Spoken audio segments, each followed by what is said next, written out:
About 20 years ago, I was living on the Blackfeet Indian Reservation in northern Montana, a place where strange and supernatural occurrences were almost a regular part of life. Weird things happened there, things that defied logic or explanation. It was a community steeped in both culture and mystery. And on some nights, it felt like the very air carried the weight of ancient stories and restless spirits. One evening, we were having a party at my apartment with about 10 people gathered. As the night wore on and the alcohol dwindled, I volunteered to make a liquor run to a small bar just a block away. I didn't think anything of it, just a quick trip to grab some more booze to keep the party going. I walked into the bar, made my purchase, and as I was heading back out, I heard someone walk in behind me. At first, I thought nothing of it, but then an awful, rancid smell hit me. It was a stench so foul it made my stomach churn. Imagine a mixture of sewer, spoiled diapers, and rotten food. It was almost unbearable. I found myself gagging, fighting the urge to vomit as I looked around to find the source of the odor. And there he was, Stenog, the school truant officer. I knew him, but something was terribly wrong. His appearance was worse than I could have imagined. He looked like he'd been through hell, like he hadn't taken care of himself in years, his clothes ragged and unkempt. But it wasn't just his appearance that struck me. It was his eyes. They were empty, devoid of any life, like a hollow shell staring right through me. A cold chill ran down my spine as I tried to pass him, holding my breath to avoid the stench. I couldn't shake the feeling that something was deeply, horribly wrong. As I walked past him, he let out a strange guttural noise, almost like a scream, something that made my hair stand on end. I hurried out of the bar, feeling the weight of that chilling moment settle over me. When I got back to the party, I tried to shake it off. I grabbed a beer, sat down, and told everyone about the weird encounter. But as I finished the story, the room grew unnervingly quiet. Someone laughed nervously, then asked me how much I'd been drinking and what drugs I was on. I was confused, but I shrugged it off. "What do you mean?" I replied.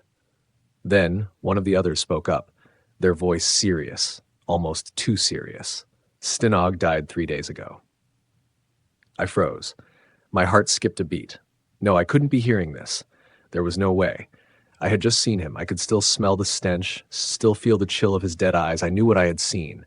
The room was silent for a moment, and a couple of people even left the party, saying that I had creeped them out. Creeped them out? I was the one who was creeped out. I kept replaying the events in my mind, unsure of what to believe. Did I really see him? Was it some sort of hallucination? Was I just imagining things? Who would believe me? The more I thought about it, the more freaked out I became. I couldn't explain it. I couldn't understand it. But deep down, I knew what I saw. It wasn't a trick of the mind or the result of too much alcohol. It was something real, something that didn't make sense in this world, but was undeniably true in some otherworldly way. After a lot of internal struggle, I gave up trying to make sense of it. I couldn't reconcile the reality of Stenog's death with what I had witnessed, but I had to accept it for my own peace of mind. I couldn't explain it, but I knew what I saw. I just had to accept that there are things in this world, things that go beyond understanding, that happen for reasons we may never grasp.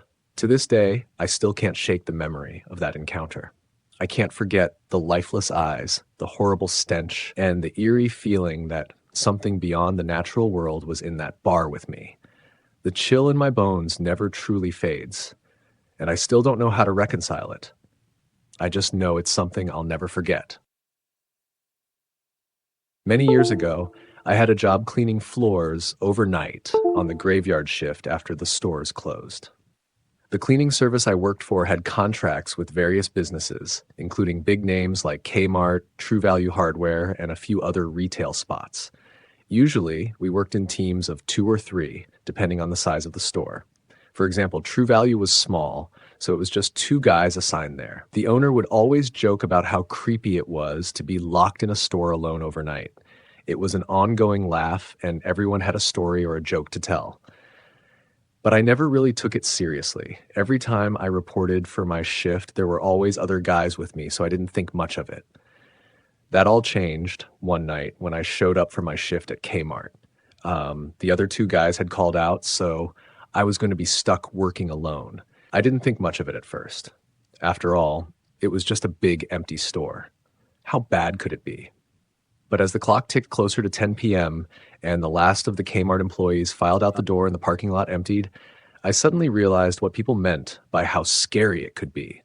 The store felt huge, too big for just one person. And as the front doors clicked shut and locked behind me, I couldn't shake the feeling that I wasn't entirely alone. At first, I tried to shrug it off, focusing on the job. But then I started hearing things, strange little noises in the distance that sounded like whispers. I'd stop and listen, thinking maybe it was just the building settling, but sometimes I'd swear I heard a voice. Hey, or yo, faintly coming from somewhere nearby. I'd look around, but no one was there. It was unsettling, to say the least. Every little creak, every faint shuffle of sound seemed amplified in the stillness. It was as if the entire store had come to life, whispering in the dead of night. I started second-guessing everything. What was that? Who's there? I kept calling out, trying to convince myself it was nothing, but my voice felt small in the silence. The worst part was when I had to go into the dark warehouse to grab supplies. The lights were dim, and the air was thick with stillness. I couldn't shake the feeling that someone or something was watching me. The silence was deafening, and then suddenly, I'd hear a noise from deep within the warehouse. My heart would race, and I'd have to force myself to go toward it. I wasn't sure if I was more afraid of the dark or what might be lurking in it. At one point around midnight, I was in the hardware section. I couldn't help it. I tucked a hammer in my back pocket for protection. My mind raced, thinking I was not just hearing things, but that there was someone actually in the store with me. By 2 a.m., I was so on edge that I walked over to Sporting Goods and grabbed a baseball bat, just in case. Imagine it, this massive, empty store, the size of a warehouse, with no one else around. The silence presses down on you, and all you can hear are the occasional creaks of the building and the noise of your own footsteps echoing through the aisles. You peek out the front windows and see no cars in the parking lot, just your own lonely vehicle. Every noise, every little bump or rustling sound makes your heart leap.